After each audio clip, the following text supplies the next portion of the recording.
guys, welcome again to Briggs temperament series. um the last video I uploaded, I spoke on how to really know if you're an introvert or an extrovert. And I told you that you should write down the first letter of the word. So if you're an introvert, you write an I. If you're an extrovert, you write E. So today we're going to be talking on the second group of your personality, which is the sensing and the intuitive. So you either belong to these two. You naturally prefer one of these. Not that you cannot see yourself in your doing these two, but there's one that you will naturally go for without stress. You will naturally, not that you cannot stretch yourself to do other ones. Okay, so that's the whole like there. And now, if you find yourself at the end of the day that you have an intuitive behavior, you're going to be writing an N down. Because we've already used I for an introvert, so we're going to be using N for this. And if you find yourself to be a sensing person, you're going to be using S. So what are the sensing set of people? Majorly, how do you, this is talking about more on how you receive information. Okay, how do you receive information? And this sensing person, how they receive information, they are more particular about the present, about the now, and probably their experiences. They judge things, they do things, they receive information based on their experiences, their past experiences. They work based on that, they think more on that, and they act more on that. So majorly those are sensing people.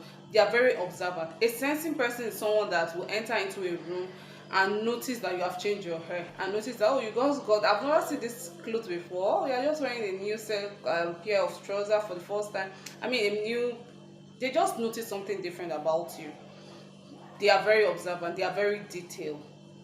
They are detailed kind of set of people. Okay, they are now person, and they are very realistic, so it makes them to be realistic because of the now kind of person they are.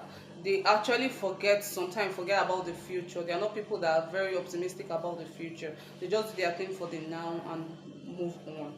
Those are the sensing people. Now let's talk about the intuitive people. The intuitive set of people are the people that are more conceptual, idealistic. They have this big picture running through their head.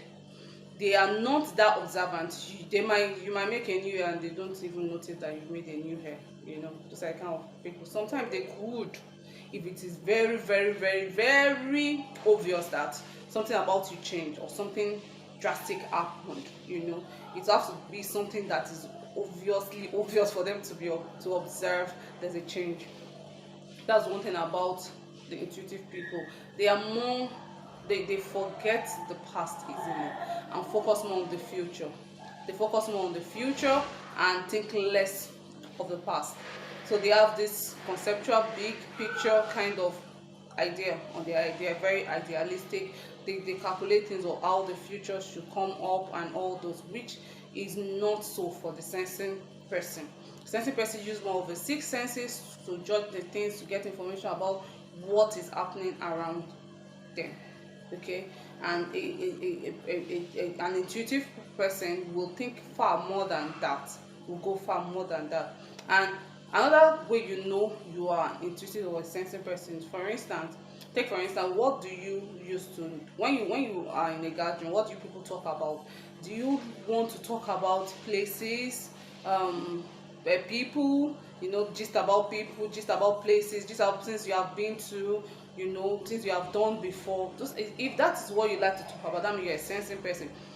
But if you love to talk about theory, new theory, concepts, ideas, that means you are an intuitive person. So that's another angle, where you belong into. And another thing you should note is that an intuitive person is always thinking about how to get their life in the future. Like, they are very futuristic. Which, remember I told you, the sensing person is not.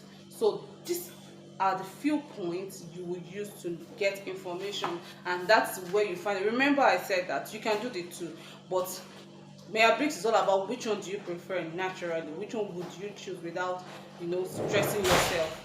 So that is it. And I want you to write wherever you find yourself. For instance, last week last time if you are an introvert you write an I.